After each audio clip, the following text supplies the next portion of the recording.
Bonjour nos amis, nous sommes ici, je suis Marc W. Gray. Voilà, Noah Gray, nous sommes ici pour parler de le film L'artiste avec Jean Dujardin.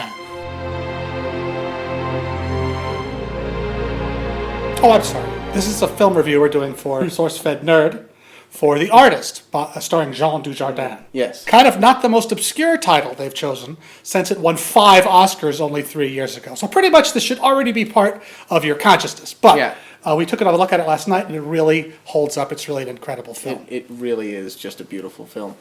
What makes it notable is it's in black and white, and it's a silent film. Yeah. And it's a modern silent film, and what I think is really wonderful about it is how they completely just capture that whole look and feel of that era of filmmaking. All this wonderful attention to detail that makes the movie just beautiful. It's 95% exactly what a silent film would have looked like being made in 1929. Exactly. Except that it was shot digitally, I think, and it's shot just perfectly sharp and beautiful. Yeah. And there's some special effects they managed to do that you wouldn't have been able to do back then. Exactly. Anyway, this is the story of George Valentine, which is a fictional character, kind of based on Rudolph Valentino, who was a major silent film star, famous the world over in the 1920s. Did not make the transition to talkies. Yeah. A lot of movie stars didn't because they had funny voices, or they couldn't really act. They could act with their faces, but they couldn't really act with their voices. Exactly. We look so handsome in black and white, don't you think? Oh, yeah. Give us a comment about just how delicious we both look. Now, the star of this film is Jean Dujardin, who's a French actor who's in a bunch of really cool French films like OS 117, which is like a parody of James Bond, where he's a really smooth secret agent who's also a bumbling idiot. What's great about The Artist is it does what silent films did so well, is they tell the story visually. You don't miss the dialogue. You see title cards once in a while that say the words that move the story forward, but mostly you get it from the situations. Yeah. Right from the beginning, to let the audience know this is a silent film that's about silent films, you see he's screaming, and you can't hear him scream. And the person who's torturing him is saying, talk, speak. He's like, never. Then you cut to backstage, and you see a sign that says silence behind the screen. And then he's there, and he's like listening to the audience, and he's watching everybody. And it's such a great moment where like the credits roll, he sort of sits there like this, then he goes like, because he hears the audience applaud, but we hear nothing. It's completely silent. Yeah. And there's all these great moments where the visual tells you what's happening. And there's all these great moments that he has with his dog. The dog in the film is the best. And talk about visual storytelling, it'll just be the next year, like 1931. And the camera pans through his kitchen. He's like drinking a whiskey and smoking a cigarette. And he's out of whiskey, and he goes to the kitchen, and there's like a box full of empty whiskey bottles. Exactly. And then he goes and kicks his Murphy bed up. Yeah, he has a Murphy bed, and he kicks. So like he walks by, and in one shot, you know just how down in the dumps this guy is. Also, I thought that they did just some really interesting things, like with how they dealt with the idea of sound. Right. Because there's this one scene where George Valentine is having this dream in his dressing room, and he puts a cup down, and it makes a noise. It actually, you hear it. Everything's making sound, and it's all baffling except for him. But he goes, and no sound comes out, and he wakes up in a cold sweat. Now, the central plot point is he's the artist. He's a brilliant filmmaker, a brilliant actor in silent films, and he thinks talkies are trash. They're not worth anything. And he sticks to his guns and says, I'm not doing talkies, I'm making a silent film that's a beautiful silent film. And everybody hates it. Just nobody goes to see it. Nobody goes to see it because they all want talkies. And meanwhile, this girl who he discovered is becoming a bigger and bigger and bigger star. I love the montages of all of her films coming out and all the posters.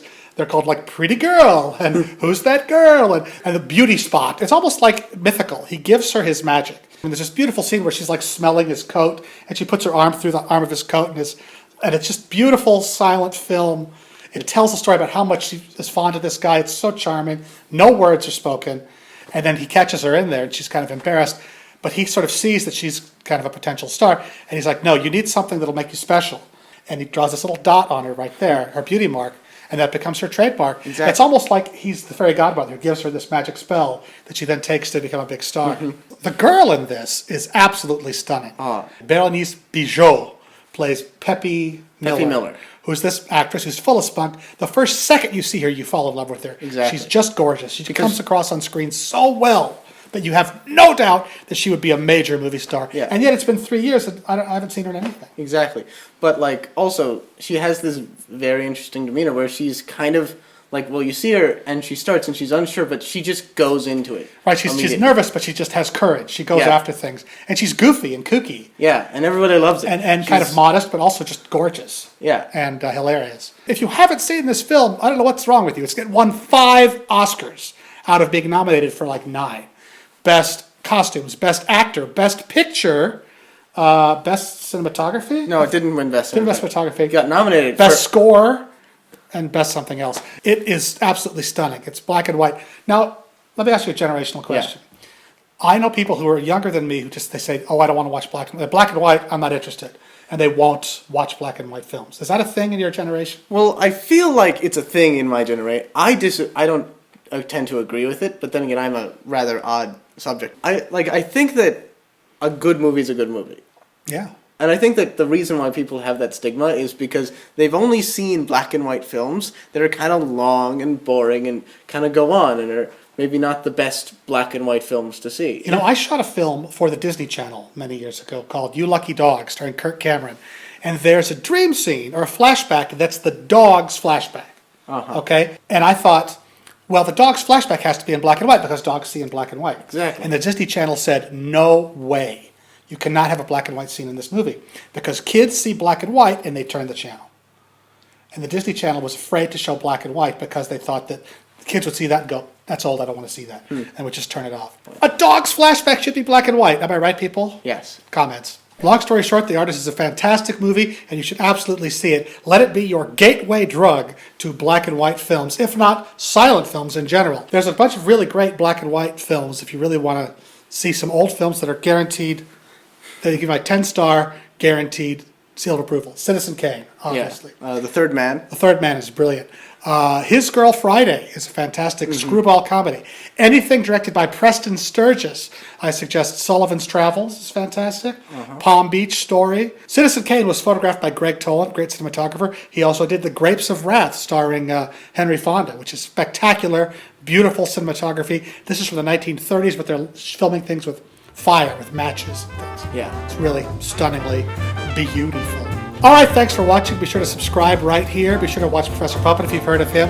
Be sure to watch Noah on The Eyebrows Show, where he walks around and talks about things that are interesting to him. Yep. Let us know in the comments if there's anything else you'd like to see us do in black and white. And in suits. And in suits. With bow ties. Let's go hit the club. Yeah. Yeah. Ding-a-ding-ding.